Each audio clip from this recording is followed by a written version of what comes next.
Hello, everyone. My name is Eloise Caggiano, and I am the Vice President of Marketing and Communications here at APDA. It is my pleasure to welcome you to the session entitled Emergency Preparedness and Parkinson's. Our special guest is Rosa Pena, the Vice President of Programs and Services here at APDA. Rosa oversees the strategy, the development, the implementation of all of APDA's national programs and services for the Parkinson's community and APDA's Information and Referral network. She is a social worker and is bilingual in English and Spanish, and is leading the Spanish language outreach, strategies, materials, and focus groups in diverse communities for APDA as well. Let's bring Rosa to the screen. Rosa, the floor is yours. Thank you so much, Eloise. And thank you, everyone, for being here today. So we're going to have a very important conversation today about emergency preparedness and Parkinson's disease. And we'll share some tips and recommendations. And certainly, if you have other questions, you can put it in the chat or you can put it back into the community and we'll try to answer for you. So why have this conversation? And I like to start with a few scenarios to illustrate the importance of emergency preparedness for every single one of us. Imagine a sudden power outage or an evacuation order. Now, I'm going to ask you, would you be prepared? More importantly, how would your Parkinson's symptoms affect the way you respond in an emergency? So today we're going to discuss how emergency preparedness can help people with Parkinson's disease stay safe, to maintain access to critical resources during a unexpected situation. So a question to ask yourself would be, and I'm going to do this for every slide so that you can think about, how can I prepare better? So what are your biggest concerns in an emergency? Have you experienced an emergency before? And what did you learn from that experience? So, as you know, we have recently in our country experienced some major natural disasters. We saw this in Florida, North Carolina, Tennessee, and, flooding, hurricanes, and recently the California fires. And I'm out in Los Angeles. So at one point we were surrounded by 3 different fires at one time. So did you know that more than 60% of Americans don't have an emergency plan? And we're going to talk a little bit more about that. And I'll share a little personal story about how we thought we were prepared, but really thought, what do we really need to do to be better prepared in the future? So for people with Parkinson's, preparedness is even more critical.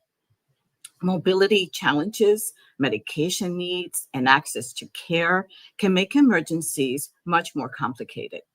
So that's why today's discussion is so important, because being prepared can make all the difference in the world. So I'd like to also ask another question. Which of these emergencies are most likely to happen in your area? And how have you prepared in the past? Because it's important to know, what those are. At one point I lived in Florida, so hurricanes were the things to be careful and be prepared for. Now in Los Angeles, I'm more concerned about fires. So really knowing your landscape, your geography, and what those risks could be. So when, something to think about, who can you rely on during an emergency? And do they know what your needs are and how to assist you? So let me just move the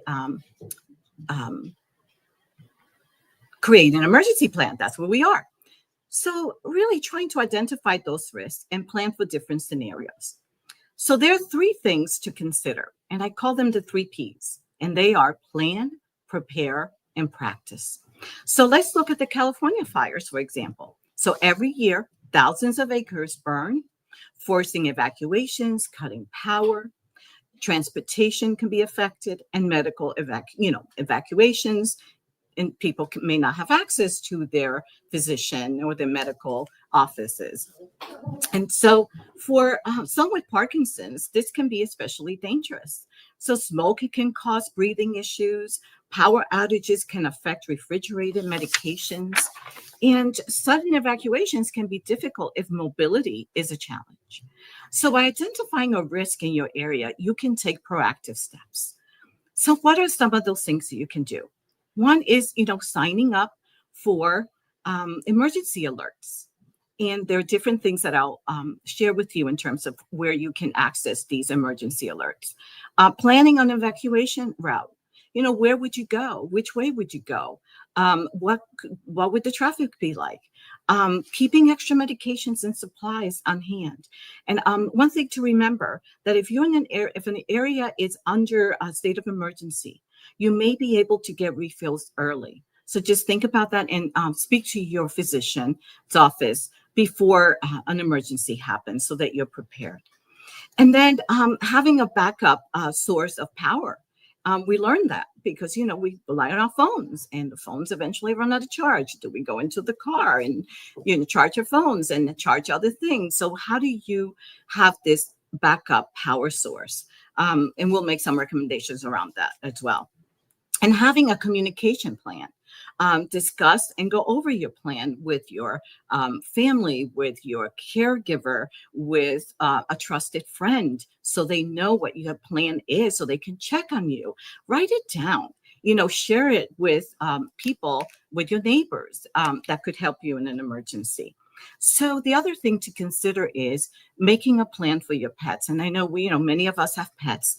And, what that entails, where would you take your pet is if you have to evacuate, looking for a shelter that would allow the pets to come with you, making sure that there is a plan for them as well. So the next one that we're going to talk about is, having an emergency essential kit and what that may look like. So when emergency happens, there's very little time to gather what you might need. And that happened to us. We thought we were prepared. And then we were running around the house looking for our supplies, and we should have been better prepared. And what should we take? And it becomes a very confusing state of anxiety at that point. That's why I always say, more than one emergency kit. Maybe keep one that you can grab easily, or one in your car as well. Because then this is like your safety net. It ensures that you have what you need in that, to manage your care, to manage your symptoms, and to stay comfortable. So some key items, as you can see here: medications, at least a month's supply. Medical documents in diagnosis plan, your doctor's contacts, mobility aids and assistive devices. So like glasses, hearing aids, walker, a cane. Also, if you have a DBS device, that you have the documentation and the information regarding your programmer. We recommend not perishable foods. And, the recommendation is that you would need about 1 to 2 gallons of water per person per day. Now, if you need to evacuate, I think that's a lot to take with you, but we say at least take a 3-day supply if you're going to evacuate. Flashlights and batteries, as you can see, very important. Another thing that we realized was that, we lost power locally. So none of the supermarkets or the banks, you couldn't take out money. The gas stations weren't working. So, make sure that you have some cash on hand, because that's important as well. Make sure you take your passport with you and all your documentation that you need, your Social Security card, the Medicare card, insurance card. And then, thinking about putting these things in a waterproof container. It's another thing that we learned. You can get these on Amazon. They're fairly inexpensive, and it keeps everything organized. And if you just have to grab and go, it's all there, and it's protected from the elements. And then, packing clothing.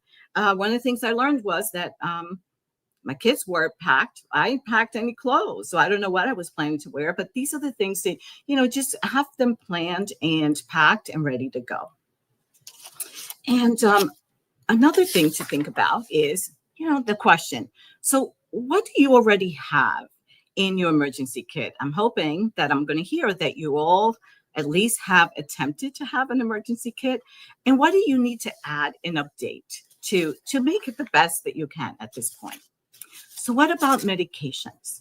So ask your doctor again about what would you do in an emergency in terms of being able to refill your prescriptions and have enough, in store for you for at least a month. And you want to, again, protect your medication, make sure you know where they are so you can easily grab and go if you need to leave. And at least, if Keep a list of your current medications. That's so important. I can't stress that enough. And, with having parents that are in another state, I always, we each had a copy of all their current medications in case anything happens.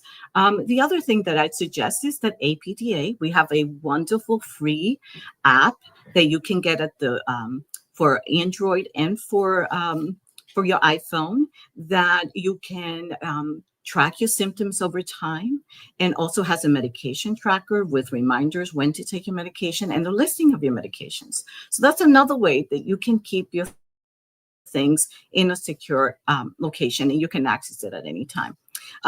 Also, consider a medical alert and ID bracelet. This is so important, especially if you live alone. This is so important, like in a medical alert system that can help notify someone if something does happen, or if you need to get out and you can't get out on your own and you need assistance. And before a disaster, really talk to your doctor about an emergency plan.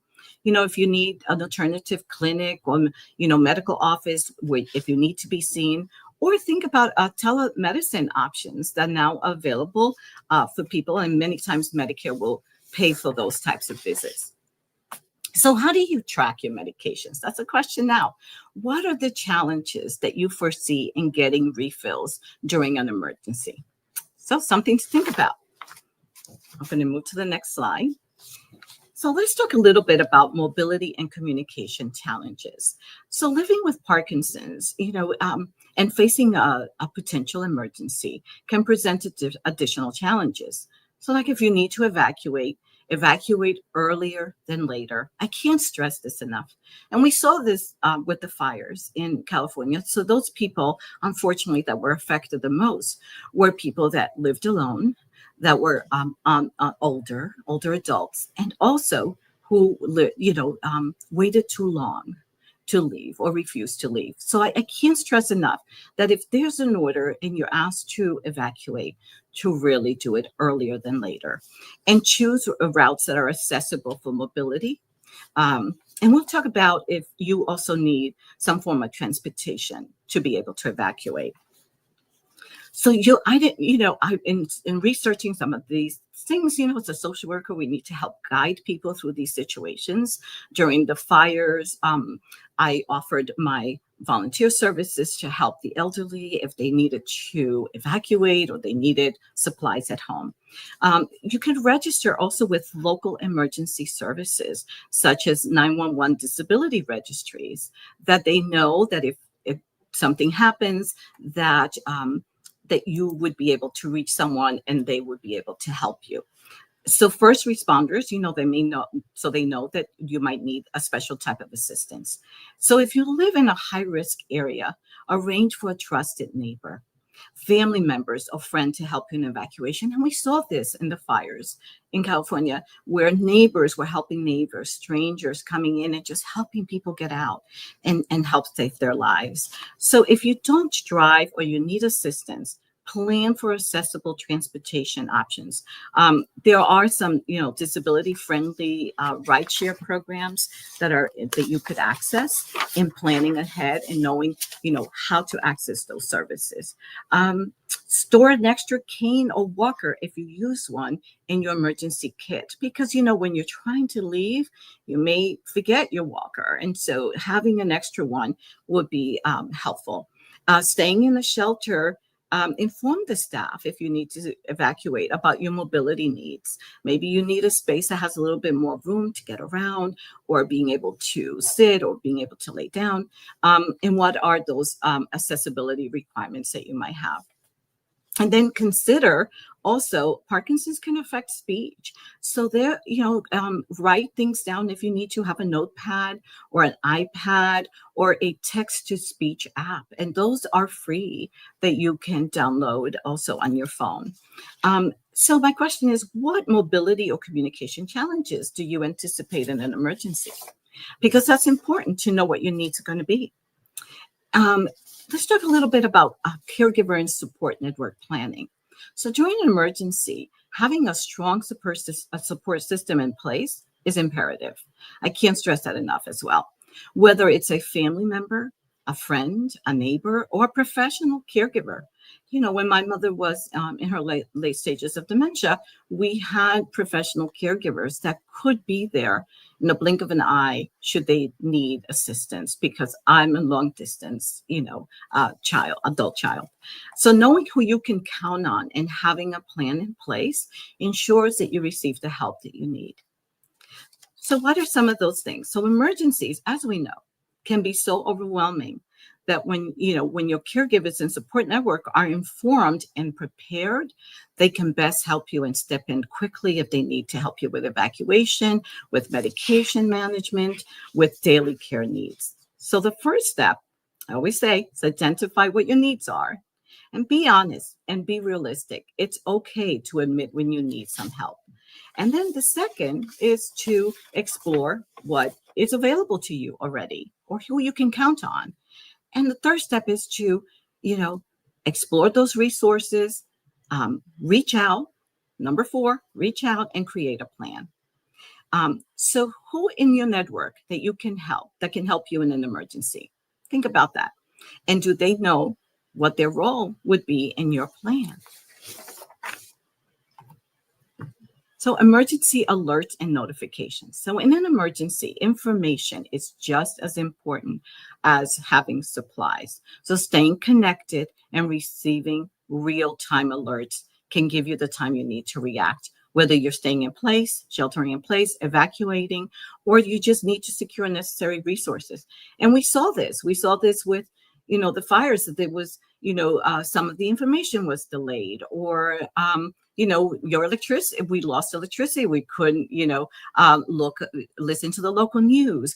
So there are wonderful other resources and local apps. There's this wonderful app called on the West Coast. Sorry, East Coasters, that might come to you at some point, but there are probably others, and I'll research that so that we could share that information with all of you. But on the West Coast, there's an app called Watch Duty, which is free. I can't tell you how important they were in helping people survive these fires, because we could just visually see where the fires were going, and it would help you plan and know how much time you had to be able to leave.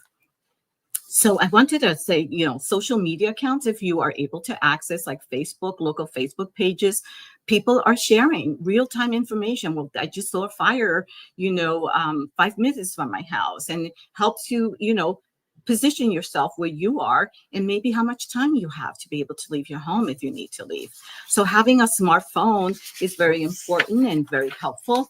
And we know that not everyone has a smartphone. So really just looking for what other ways you can get this real-time information. So how do you currently receive these emergency notifications? Do you have a backup plan to stay informed? Because that's so important, because if you lose power and you don't have access to the outside world, then it's going to be very hard to know what's happening and to know how quickly you may need to leave.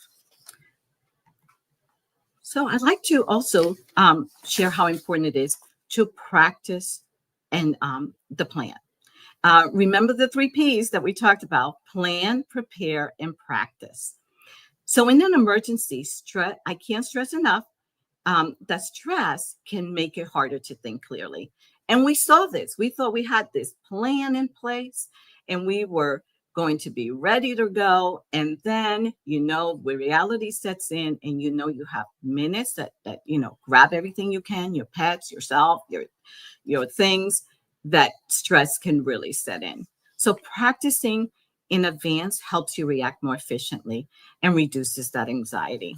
So with people with Parkinson's, stress can worsen symptoms like freezing, tremors, difficulty moving. Having a rehearsed plan minimizes those last minute struggles. So by practicing your plan, you might find obstacles that you probably missed the first time. Like, okay, so I have this wonderful plan, but where are we going to go? Did we check a local hotel? Did we check with friends if you don't have family in the area? Really thinking about, I didn't think about that. So it's a way to really kind of hone in on that plan. And how should you practice? How often should you practice your plan? We get asked those questions. And I'll say it's like a fire drill. minimum of 2 times a year, but if you can more. And we do this at home now. Like, okay, so who's going to take this cat and who's going to take this cat? Who's responsible? Because last minute, as you're trying to leave, you may forget, okay, I'm responsible for this pet or this person, or whatever that might be. So have you ever practiced an emergency drill?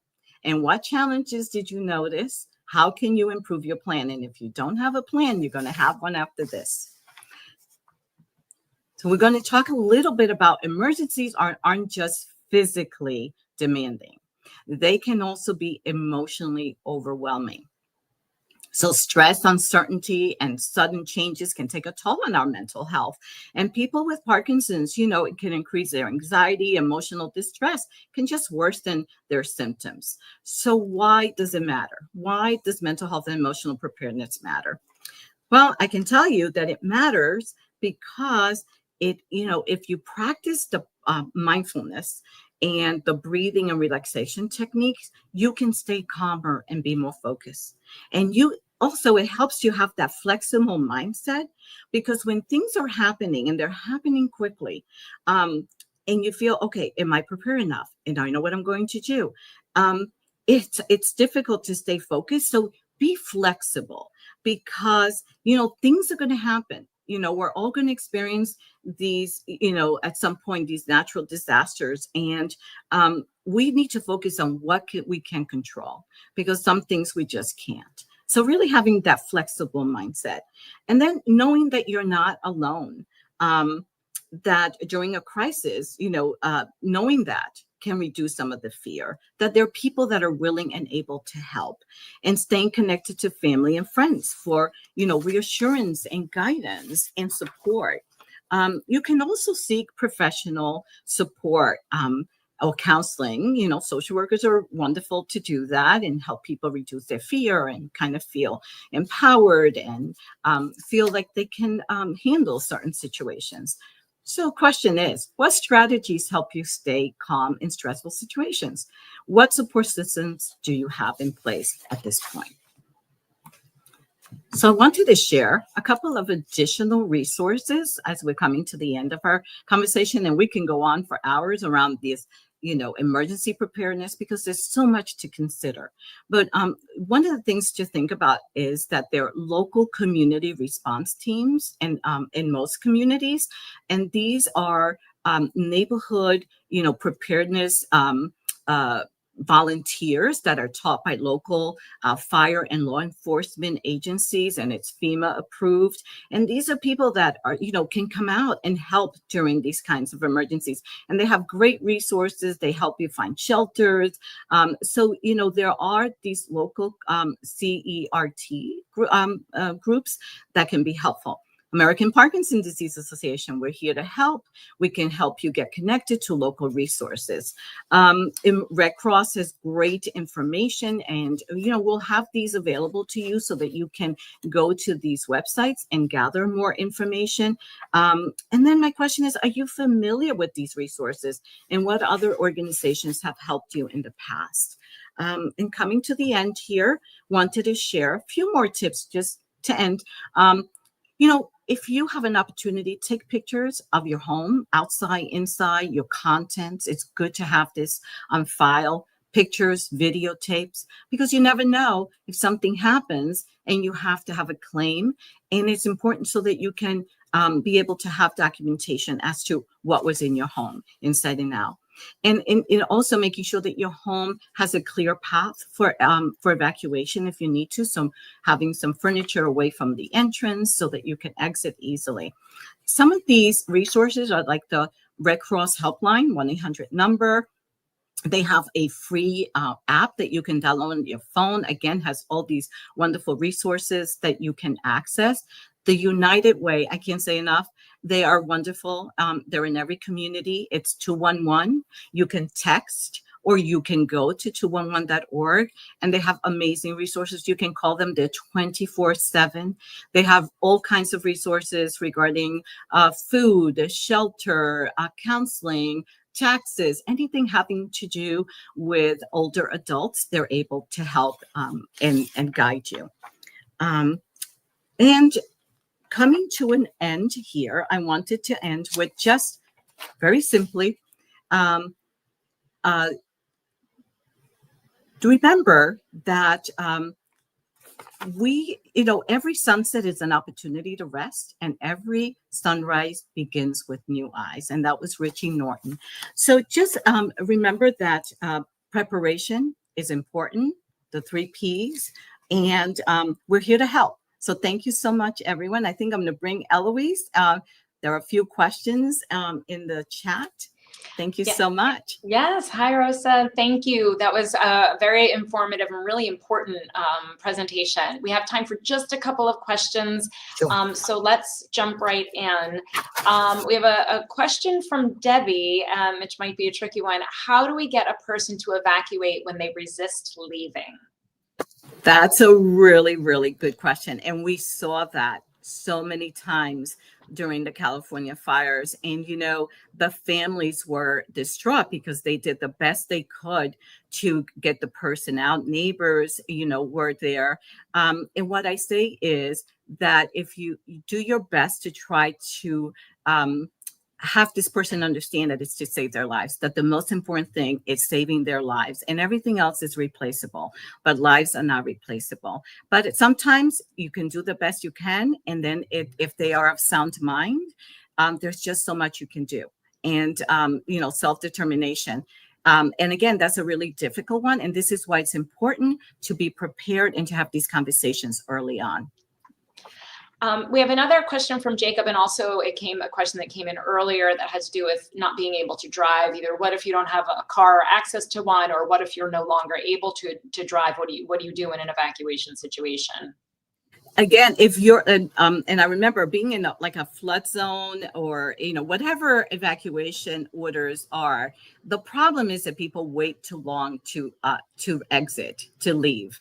And what I always say is don't wait. So this is why it's important to have a plan in place. Who can drive you? There are also, people don't understand this, but there are Ubers that you could literally have a plan in place with them in case you need to evacuate. There are also transportation for people that they need more, may have mobility issues. So they're available, and it's important to contact them early on so that that number is easy there. But the most important thing is who can help you, identify who that person is, and then be able to call them early so that you can get out early. That's really the trick to this. Yeah, I'm going to try and squeeze in one more question before we wrap up. What if somebody asked, what if I fall and can't move quickly during an emergency? Well, this is what I mentioned in the presentation, that having a medical alert system is so underrated, because especially if you live alone, it can save your life. So if you fall and you can't move, if you have a smartphone, some people, may know this or may not know this, you can actually ask your phone to dial 911 if you can't get to your phone. If your phone is nearby, you can literally have them, the phone call 911 with your voice. And also having a few people on your, speed dial. This is why the emergency system is so important, because it could be voice activated if you can't get to it. So we also recommend, the other thing I recommend, in case someone needs to come into your home and help you, or 911, is that, looking for a key. If you can't get to the front door, is that try to have one of those locks that has a code, or that you can tell someone, this is the code, and they can get in. Yeah. So thinking about those things, that we live in a different time now, that these accessible options are available. Great. Well, thank you, Rosa. I think we're going to have to wrap up now. We are running Thank out of you. time. To everybody listening, if you posted a question in the Q&A section that we did not have time to answer right now, please copy it and move it over to the community message boards. There's a message board called Remaining Questions from Presentations. Put your question there, and we'll do our best to answer any outstanding questions. I want to thank Rosa once again for the great, really informative presentation, and thanks to all of you who joined us from home. If you're interested in this topic, would like to learn more, Rosa mentioned some of the great resources, ready.gov, FEMA.gov. You can rewatch this presentation and see all of the resources that she listed. We are taking a quick break, but don't go far. We will be back in 10 minutes to begin our next set of breakout sessions. Lots of great options available. So take a look at the agenda now, figure out which ones you want to join next, and we will see you soon. Thank you so much.